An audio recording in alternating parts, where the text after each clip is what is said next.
The Strait of Hormuz is 21 miles wide at its narrowest point. Through those 21 miles moves approximately 20% of the world's traded oil.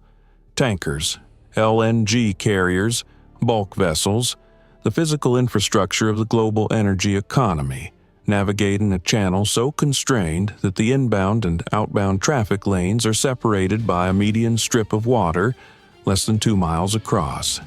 It is, in the language of maritime strategists, a choke point, a geographic feature whose denial does not merely inconvenience commerce but severs it, a place where the physical geography of the Earth has created a single door through which an enormous fraction of human industrial civilization must pass, and where the decision to lock that door can be made by whoever controls the water immediately surrounding it.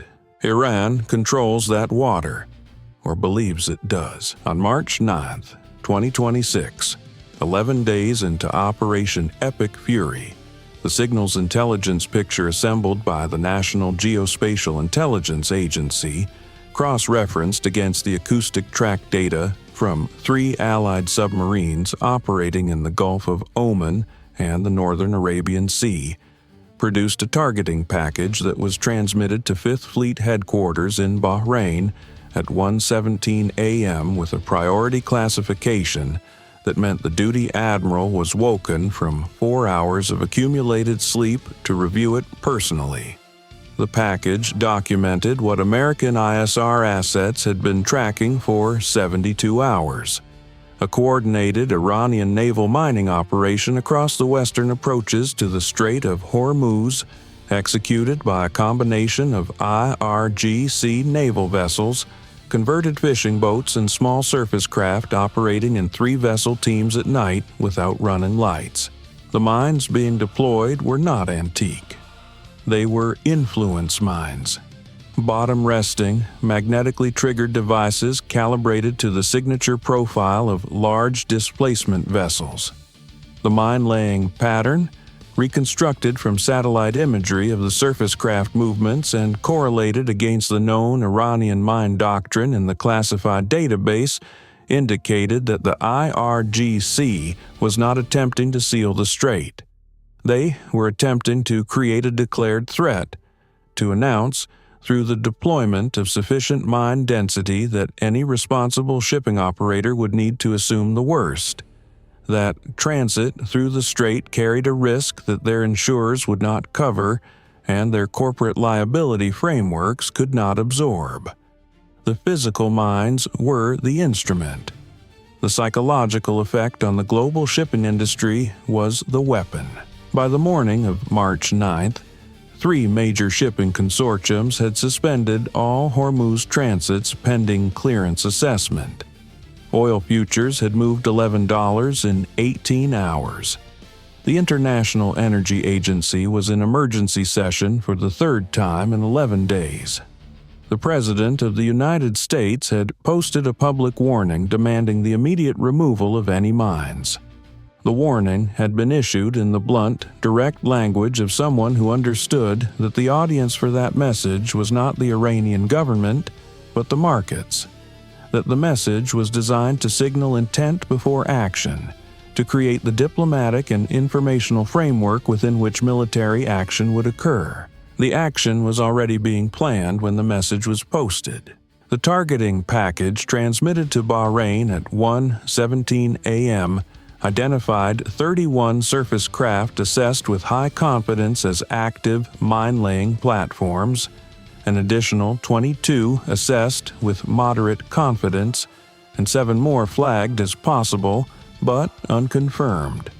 The package also identified 4 IRGC fast attack craft operating as armed escort for the mine-laying teams. Platforms whose presence indicated that the Iranian Naval Command understood the operation was vulnerable to interdiction and had assigned combat assets to defend it.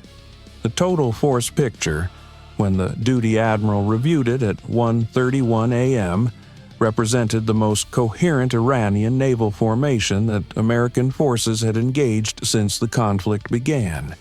It was also the most consequential target set of the campaign so far.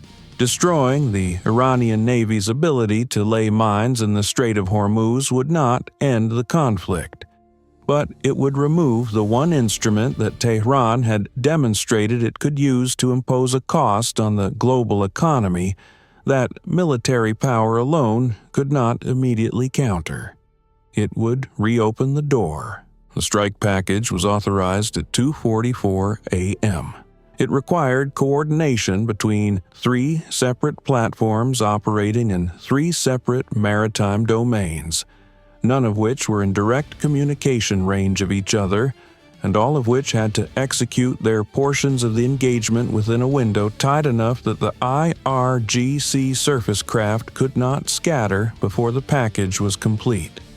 The time-on-target synchronization was managed through the Fifth Fleet's Cooperative Engagement Capability Network, a system that existed precisely for this kind of multi-platform, distributed engagement, but that had been operating under sustained load for 11 days, and whose communications nodes were running at temperatures that the maintenance crews had flagged twice in the preceding week as approaching the upper limit of the design envelope. The first element was a flight of 4 F/A-18E Super Hornets launched from USS Gerald R forward, positioned in the northern Arabian Sea. Their role was the eastern cluster of mine-laying craft. 14 vessels operating in the deep water approaches southeast of the Strait, where the water depth made the mine deployment most effective, and where the open sea gave the IRGC fast attack escorts the most freedom of maneuver. The Super Hornets were carrying AGM-84 Harpoon anti-ship missiles and GBU-39 small-diameter bombs, a mixed loadout that reflected the targeting problem. Some of the mine-laying craft were large enough to require an anti-ship missile. Others were small enough that a harpoon would be wasteful, and a precision glide bomb was the right instrument. The second element was USS Michael Monsoor, a Zumwalt-class guided missile destroyer that had been operating in the Gulf of Oman under emissions control for 4 days. The Zumwalt's radar cross-section, dramatically reduced by the ship's tumble-home hull form and composite superstructure, had allowed her to position significantly closer to the Strait than any conventional destroyer could have managed without triggering IRGC coastal radar detection. She was carrying a full load of naval strike missiles in her deck-mounted launchers and a complement of Tomahawk land attack missiles in her forward VLS cells that had been mission-planned against the IRGC naval base at Bandar Abbas as a secondary tasking should the surface engagement create an opportunity for simultaneous shore-based target prosecution. The third element operated below the surface. A Los Angeles-class fast-attack submarine had been holding position in the shallow water approaches to the western Strait entrance for 11 hours, waiting for the mine-laying craft to move into the engagement geometry that the targeting package had projected. The submarine's commanding officer had reviewed the package at 2:51 a.m. and had spent 40 minutes running engagement solutions against the western cluster of mine-laying vessels. 9 craft operating in the area, where the Iranian and Omani territorial waters formed a navigational ambiguity that the IRGC had deliberately exploited, positioning their mine-laying teams in water where the legal geography created hesitation in any adversary commander who was not operating under a clear authorization to engage. The authorization was clear. The commanding officer was not hesitating. He was computing. The engagement began at 3:55 a.m. The Ford's Super Hornets released their first weapons at 3:55 a.m. Time to reach the eastern cluster at the same moment that Michael Monsoor's naval strike missiles, launched at 3:54:28 a.m., reached the central cluster. The submarine launched 2 Mark 48 torpedoes at 3:55 and 12 seconds a.m. against 2 IRGC fast attack craft that had been identified as the escort element for the Western Cluster. The armed platforms that, if engaged first, would alert the mine-laying craft and trigger a scatter response. The synchronization held to within 4 seconds across all 3 elements. The Eastern Cluster ceased to exist as a coherent formation in approximately 90 seconds. The Super Hornets prosecuted their targets in 2 passes. The first pass with harpoons against the 4 largest vessels, the second pass with small-diameter bombs against the smaller craft whose size and displacement made them poor missile targets but straightforward precision strike problems. The IRGC fast attack escort in the Eastern Cluster fired its deck gun at the first Super Hornet to enter visual range. The rounds did not connect. The pilot did not deviate from his attack profile. He released his second weapon on the scheduled axis and was already turning northwest for the egress when the detonation sequence below him rendered the deck gun irrelevant. The Michael Monsoor's naval strike missiles reached the central cluster across a 7-second window. The missiles had been assigned in pairs against the largest vessels and singly against the smaller craft, an allocation that reflected the targeting officer's assessment of each platform's size and the kill probability required to achieve the mission standard. 11 of the 12 missiles assigned to the central cluster produced confirmed strikes. The 12th missed its designated target due to a terminal guidance discrepancy that the post-engagement analysis attributed to electromagnetic interference from the target vessel's own navigation radar, an unusual failure mode that had not appeared in the weapon's test record and whose root cause the ordnance engineers were still investigating 3 days later. The missed vessel turned away from the Strait at maximum speed immediately after the first detonation in its cluster. It was tracked by an overhead ISR asset for 40 minutes before it beached itself on the Iranian shoreline near Bandar Lenge. Whether the crew survived the beaching was not confirmed in the immediate post-engagement record. Below the surface, the submarine's engagement unfolded with the methodical precision that deep-water torpedo prosecution allows when the geometry is favorable and the targets are not maneuvering. The 2 IRGC fast attack craft designated as the Western Cluster escorts were running without active sonar. Their commanding officers, focused on the mine-laying operation around them, had apparently assessed the risk of subsurface threat as secondary to the operational security requirement to minimize their own acoustic signature during the mine deployment. This assessment was wrong in the specific way that assumptions made about adversary limitations tend to be wrong.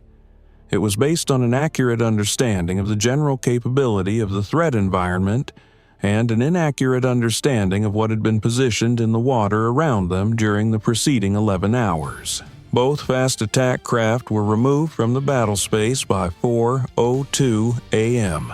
The mine-laying vessels in the Western Cluster, deprived of their escort element, scattered in 6 different directions simultaneously, a response that was tactically rational and strategically irrelevant because the submarine had not been assigned to prosecute the mine layers. It had been assigned to remove the armed platforms that would otherwise interfere with the surface engagement. That surface engagement was already underway. The Michael Monsoor, having expended her initial naval strike missile allocation against the central cluster, had rotated her deck launchers and was reloading the targeting solution for the western mine layers with the 2 minutes of additional time that the submarine's engagement of the escorts had purchased. The first naval strike missile from the second salvo launched at 4:04 a.m. The IRGC mine-laying craft in the Western Cluster had, in the 4 minutes since the escort vessels were removed, scattered to ranges between 3 and 9 nautical miles from their last formation position. The Michael Monsoor's fire control system had maintained track on all 9 of them. The scatter had not improved their survivability. It had merely changed the geometry of the engagement, spreading the targets across a wider area in a way that required the Monsoor to manage her weapon allocation against a distributed rather than a concentrated formation. The targeting officer worked through the queue methodically. The last missile in the Western Cluster engagement launched at 4:11 a.m. The engagement was complete by 4:14 a.m.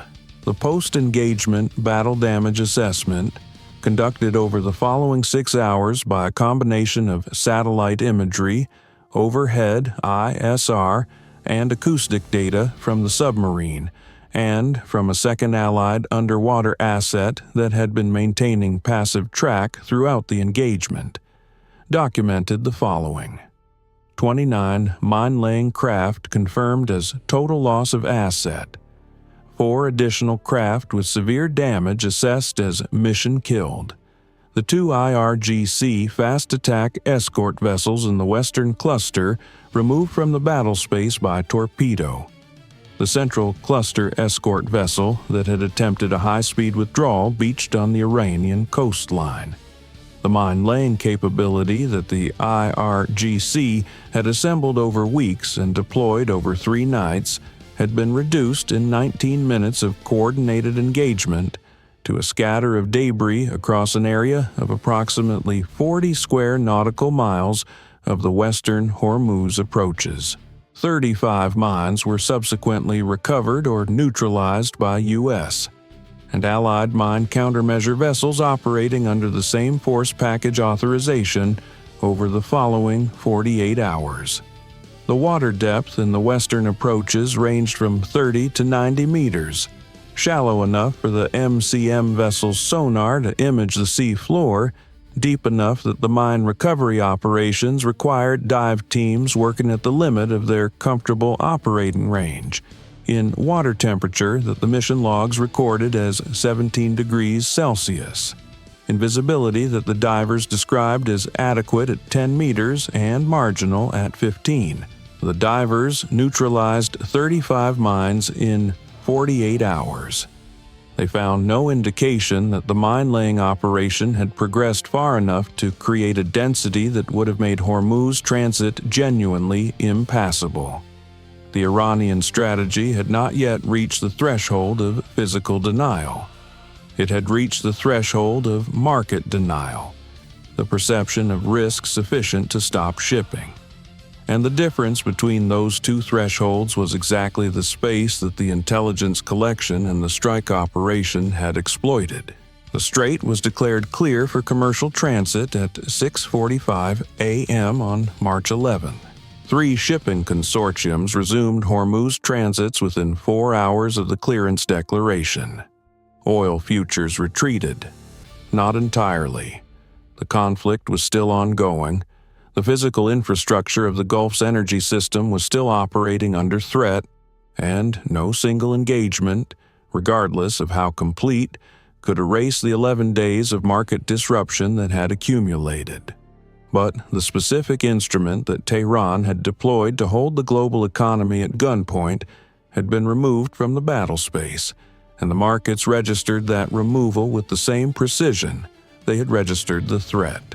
The Michael Monsoor expended 61 naval strike missiles and 14 Tomahawk rounds across the engagement, and a simultaneous secondary strike against the IRGC naval base at Bandar Abbas that was executed at 4:09 a.m. during the window when the Western Cluster engagement was still in progress. Her after-action report noted that her vertical launch cells were at 31% capacity at engagement completion, and that her commanding officer had requested expedited resupply authorization at 4:22 a.m. The request was approved. The resupply would take 27 hours. The Ford's Super Hornets recovered aboard at 5:34 a.m. 2 of the 4 aircraft had taken minor damage, one from the deck gun fire of the IRGC escort vessel that had not connected, whose near miss had distributed metal fragments across a wide enough arc to reach the aircraft at engagement altitude, and one from what the maintenance crew diagnosed as a bird strike on the starboard intake during the low-altitude portion of the ingress. Both aircraft were returned to flight status within 6 hours. The submarine recovered to her patrol depth at 4:17 a.m. and resumed her assigned sector coverage without pause. Her crew had been at battle stations for 4 hours and 22 minutes. They stood down to modified watch at 4:20 a.m.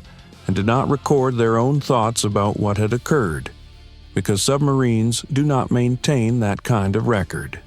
What the patrol report contains is the engagement log, the weapons expenditure accounting, the acoustic assessment of the post-engagement environment, and the notation that all assigned objectives had been prosecuted. Somewhere in the 40 square nautical miles of debris field northwest of the Strait of Hormuz, the physical remnants of the IRGC mine-laying fleet drifted with the current. The mines they had deployed before the engagement were being located and neutralized one by men in cold water at 15 meters visibility, removing from the seafloor by hand the instruments of a strategy that had briefly held the world's energy economy at the edge of a decision it could not afford to make. The Strait is open. The water moves through it as it always has. Indifferent to the cost of keeping it so, indifferent to the 19 minutes of coordinated fire that removed 35 vessels from its surface, indifferent to everything except the ships that pass through it and the weight they carry. The door was locked for 11 days. The men who unlocked it did not do it alone. It required the synchronized precision of 3 platforms, a targeting network running at the edge of its thermal tolerance, and divers working in cold water 48 hours after the guns went silent. That is what it costs to keep a door open that another nation has decided to close. The record of that cost belongs to the Strait. The Strait keeps no records. That is why the people who serve there do.